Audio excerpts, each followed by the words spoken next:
Hey everyone, today we are with Chris Seals, the CEO at Still Austin Distillery here in Austin, Texas, and we're really excited to see what they've got, what they're working on, maybe what they're working on in the future, and he's going to give us a little background on Still Austin. So, really Chris, glad to have you here. Yeah. Welcome Awesome. to Still Austin. Thanks for inviting me. I appreciate it. Absolutely.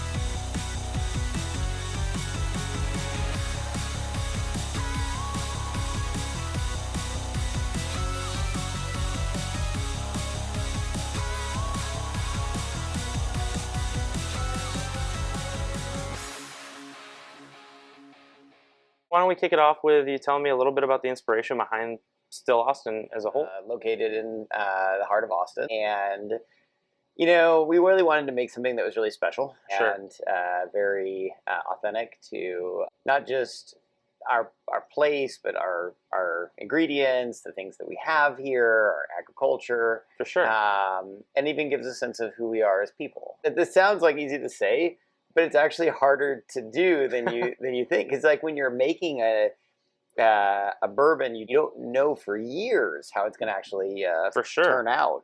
And so it was kind of an artistic endeavor, as well as just focusing on quality a lot. Yeah. Bit of a leap, bit of a time commitment. Like there's a lot. Oh my gosh, So much that goes into it. Yeah, my dad's idea to start a whiskey distillery came about like in 2013. Cool. And so it's and then it was just last year that we finally released the Musician, our flagship product. So it's been a long journey. Yeah, for sure. Why don't we walk me through a little bit of how that journey, started up? Paint me that picture. We really wanted to do something very local. The genesis of Still Austin for me was that my dad retired and was kind of going through a boredom crisis. He wanted to start a craft whiskey distillery, and I genuinely thought it was a absolutely terrible idea. I thought, this is going to lose money for a long time, and probably not something that's too smart to do, but I didn't think there was any problem with, studying it and having a good time. It's a fun hobby, right? Exactly. It just kind of grew out of that. But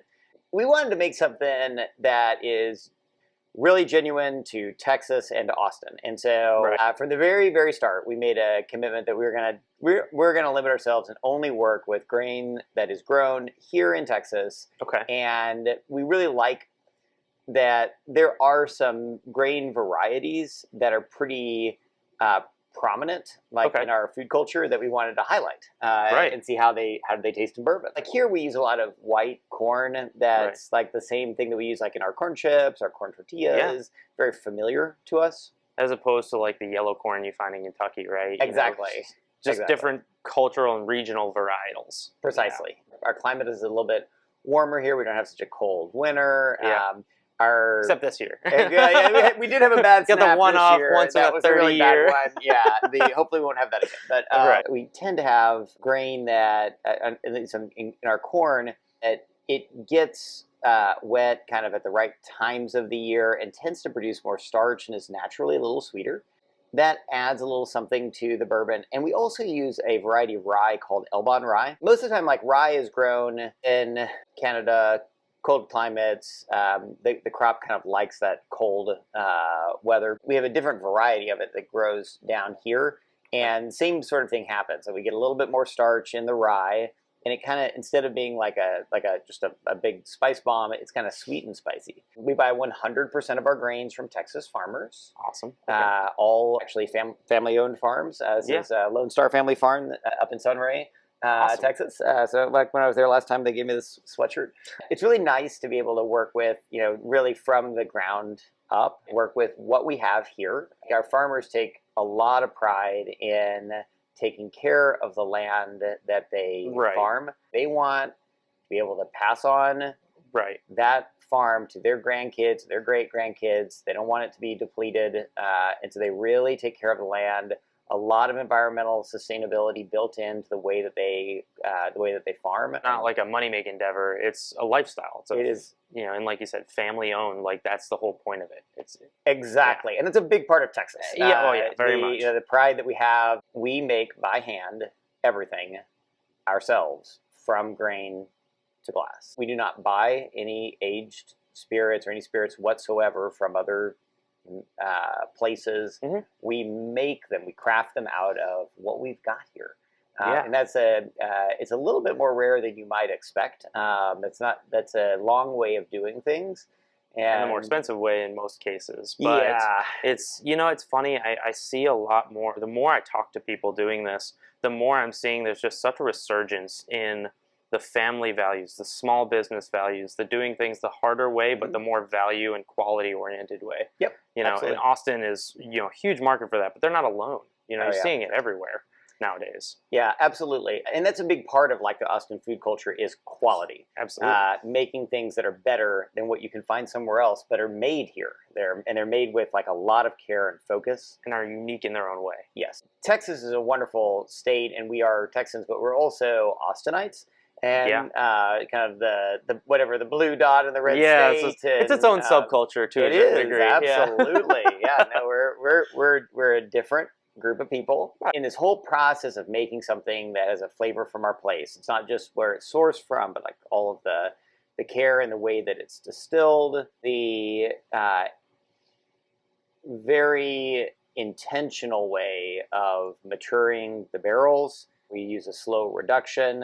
It's very labor intensive, but it results in spirits that have roundness, they have layers, a softness on the mouthfeel, and have this quality of finesse. Right. That you just like, finesse is something that it is very difficult to attain, and you really can only do it with care in every single step in the process. We kind of had reached the point that we felt like we had something that was really special, that we were ready to begin to share with the world. Mm-hmm. We actually hired Mark Burkhardt. He's one of our local artists here in Austin. He's been the Texas State Artist. He's won a lot of international recognition for the quality of his work. Yeah, and you can see a little bit of his work on the front of. So Mark did the musician work here. Yes, he painted a series of portraits of Texans and of Austinites that give a sense of who we are. And we think he did a beautiful job with the musician. I don't know, kind of, everybody sees something different in her. She's kind of mystical in her, and she's playing her own hair. Musicians they're giving you something that is more than just the techniques and the melodies and the harmonies. It's the music has something more to it. It's not just the mechanism of playing an instrument or singing or whatever it might be. They're giving you a part of themselves and part of their own creativity, right? Absolutely. And I'm assuming this is also a Mark piece. Yes, Mark also did the new gin. The Naturalist. I love that. The Naturalist was kind of a really special kind of labor of love. One of our young, very vibrant distillers, Allie Block, she created The Naturalist. She's a whiskey lover, but in the years when we were just laying down barrels of bourbon before we could release them, she had a little extra time and started to kind of toy around with making a gin. And we're whiskey makers, right? So we wanted a gin that whiskey lovers would love. And so she started working with the base of a product that has not even yet been released. It's our rye whiskey, using the unaged distillate from our rye. She started playing with it as a base for a gin.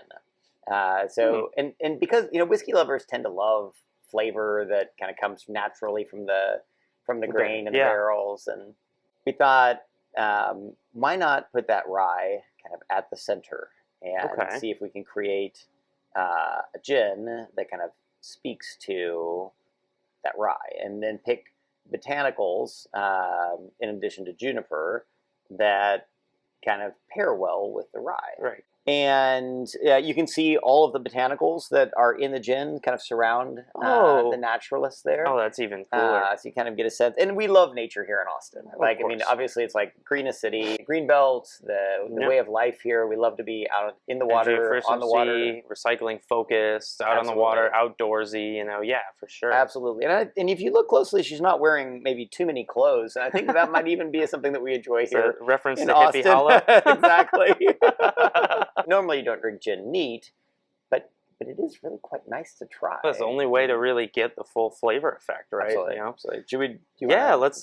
Let's pour. All right, let's start with the gin.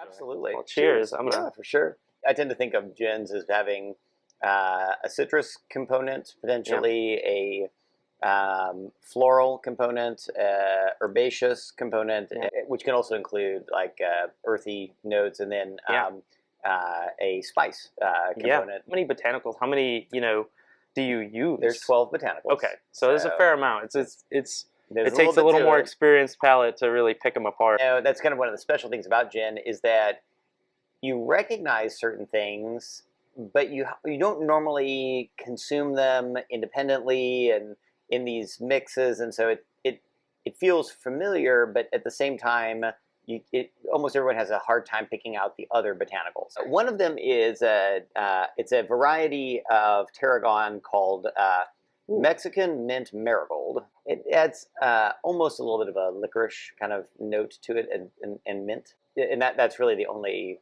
true herb per se. In the florals, elderflower, which is pretty common to a lot of gin cocktails. The floral kind of helps with binding things together, kind of at the high notes, if you will. Right. Low notes, orris root and angelica root. Just give it some earthiness. I would have never picked that out. Those are a little bit harder to guess. Yeah. All those things, all kind of together, make the one required ingredient really shine in a nice way, and it's the juniper. It truly tastes different than the juniper forward gins of London. What sets Still Austin and the Texas whiskey market apart? I think we have really a bounty in Texas that is unique to the United States. We have both desert and lush forest. We have high plains. We have coastal wetlands. Yep. All of those things can produce something from our state that has a big variety, but also a lot of bounty and excellence. And I think gives a big range of ingredients, lifestyle, culture to be able to tell a story. And I think it's a really special time in Texas history that our state is now, with the kindness of our lawmakers, has made it possible for us to begin making some of these spirits that I truly believe will one day be recognized as world-leading, world-class spirits known around the world. Not just an interesting corner. I think that's where we are today. Right. But I think that you got to start somewhere. Absolutely. I mean, Kentucky was probably there at one point. That's right. That's right. In the days of Prohibition, where it was just something to get you drunk. They changed the game. Absolutely. And Texas, I think, is absolutely changing the game. It's really special. Yeah, and a lot of them, like us, are very community-based. 100%. And there are, I think one of the things that, like within the Texas whiskey space, you kind of see kind of this emergence of a Texas whiskey category and a space on the shelf, and a lot of big Texas stars appearing on bottles. And but Texas is a very diverse state, and Austin, our place in that is very inclusive, independent. I think it's one of the things that I love about being here in Austin. We have so much creativity from Mark's work and other people that are on our team that come from very different backgrounds, different genders, race, sexual orientation, very, very different, And we have really honored what makes us different. Absolutely. That those things are good about us. All right, on to the whiskey. I think one of the things that we love about this spirit is she really sings. First nose, like the nose is so expressive. Oh yeah, jumps right out at you. And is such a delicious and inviting nose. It's watering a little bit. Yeah, exactly. That's what. Like, of course, so it's like that's phenomenal when that happens. That's a good thing. To me, it feels like home. Like in a way. I completely agree with what you just said, but I think that we underestimate like how important that is to us. When I was at UT, I moved here in '93, so I've been here a little bit. But my sophomore year, I went and taught English in the Philippines, and I was there working with kids and in a little town called Bolinao, which is kind of in the Pangasinan province, way up kind of north in an area called 100 Islands.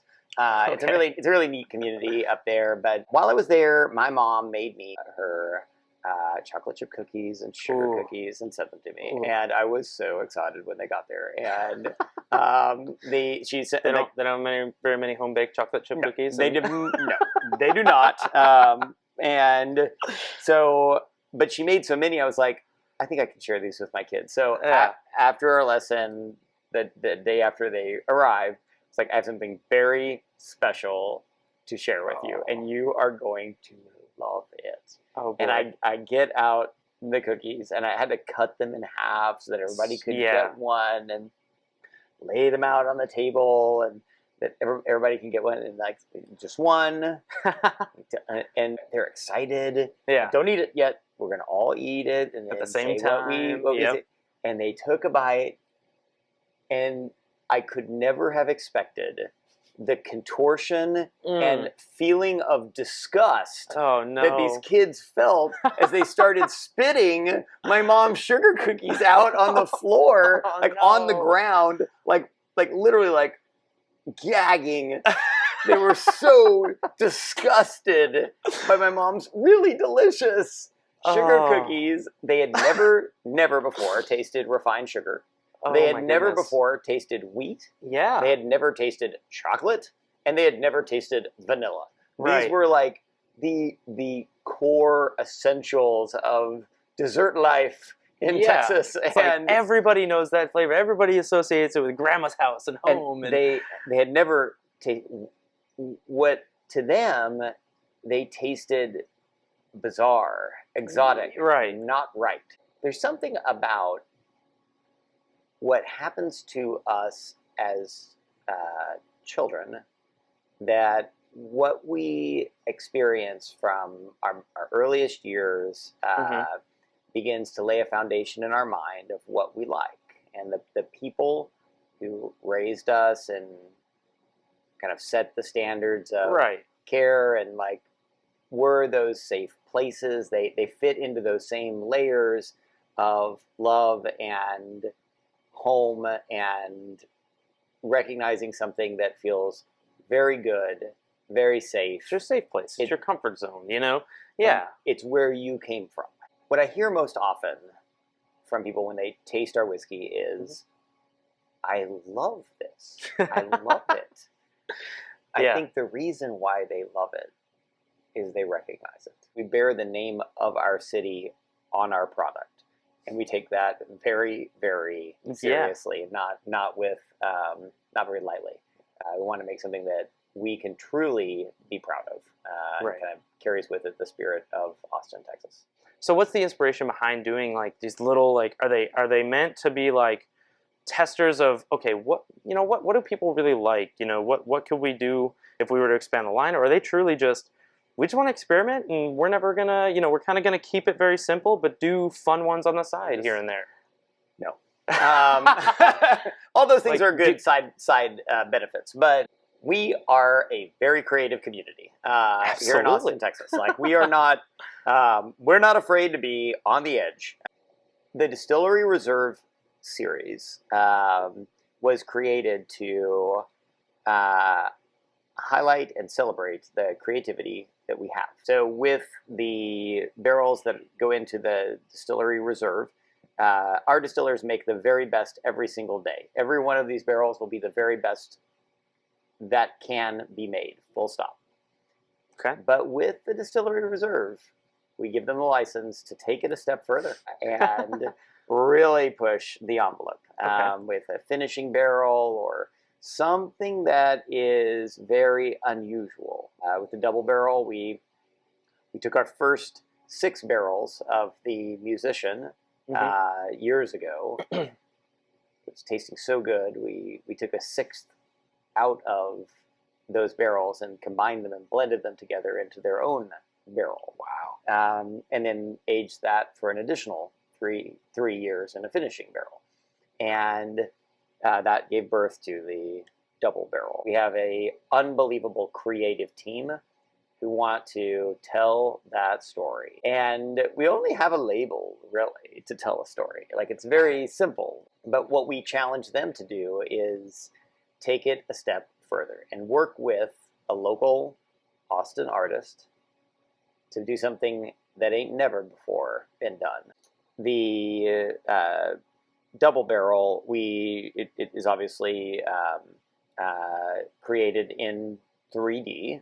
We wanted to, of course, have 3D glasses that go with it. A double barrel, double vision. We had a really clever film student who made the trailer for the lost film Attack of the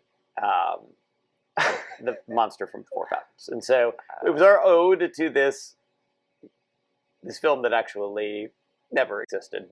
We were overwhelmed by the response. It only had, because it's only a single barrel, it only had 204 bottles that came from it. Right.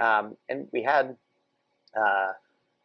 uniquely, over 3,500 people who entered the lottery to try to get a bottle. Wow. And so we were a little bit surprised at how much people were excited about having the chance to buy one of these things that we've put so much heart and soul into. And when we started to see that, we were like, oh my gosh, we can't disappoint this many people. One of our leaders here, Brandon, Jolder's mom, was like, why don't we, for everybody who doesn't win, let's give them something really special. So we let those people who entered and didn't win be the first to get our cask strength. So the Distillery Reserve series, which is like the double barrel and the 100% rye with Rachel Dixon, those are only at the distillery. So unless you can get them. And we have like our flagship products, which we hope will always be on the shelf. This is the first of a set that is sort of in the middle of those. It's a limited release that we are going to release twice this year. But it will come out into the market, and when it's gone, it's gone. It's a limited release. So if you see it and you want to try it, pick it up and let us know. We love when people share their tasting notes. What do you taste? What's your take on this? We learn a lot. Because all of our tongues are different. We really covered a lot of things today, and told some stories I've probably never told before, so it's kind of nice. Perfect.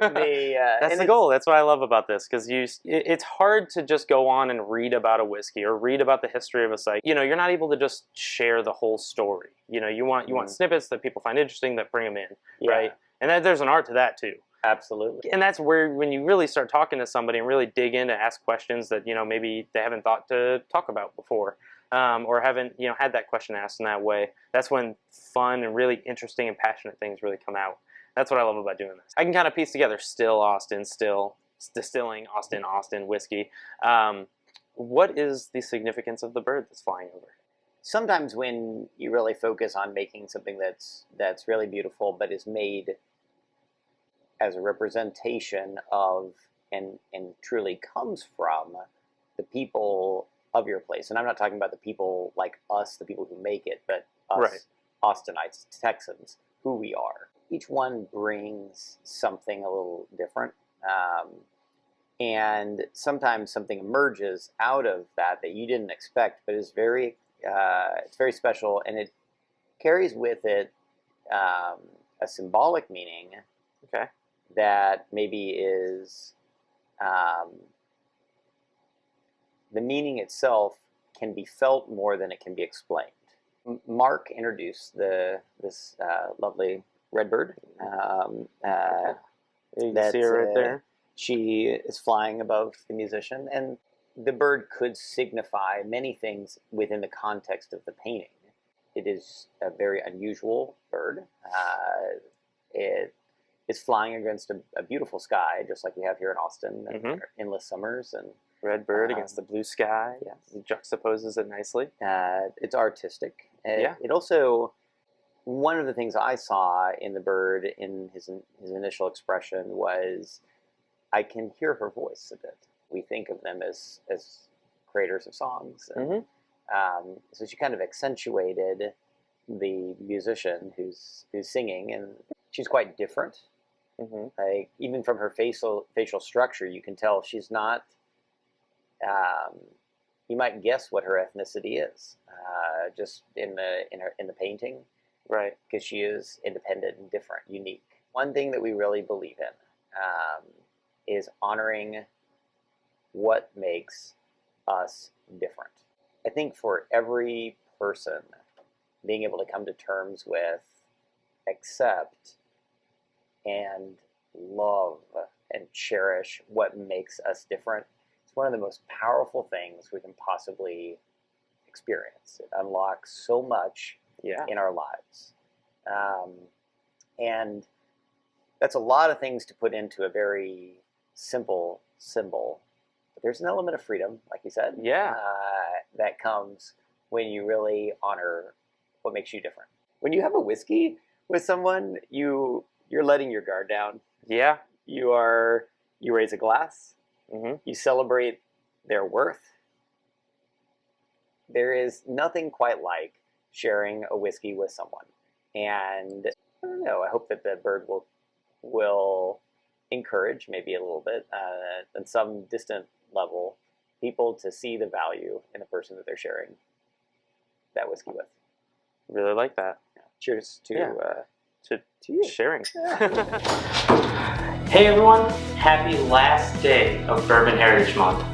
I just wanted to say thanks so much to Chris Seals, the CEO at Still Austin, for taking some time with me to walk through the history of Still Austin and just talk about what makes that distillery so special. I had such an awesome time both tasting the spirits as well as learning the stories behind them. As you can tell, we have a little bit of a collection starting to build up here at the PourCast pub, and I'm so excited to see what they come out with next. Like Chris talked about in the video, the cask strength and the rye whiskey are both products of their Distillery Reserve series, and both phenomenal spirits. I love what Still Austin's doing by partnering and promoting with local artists, not to mention promoting the unique, free-spirited, and sometimes weird people and culture here in Austin, Texas. So, as we close out the month of September, Bourbon Heritage Month, we close it out in style with truly one of the greats. So cheers to Still Austin, and cheers to the Texas Whiskey Trail, who Still Austin is a member of, who strives to promote and support local Texas distilleries. So definitely consider joining if you're a fellow Texan, and keep supporting your local craft distilleries. As always, like and subscribe for more content, and keep pouring.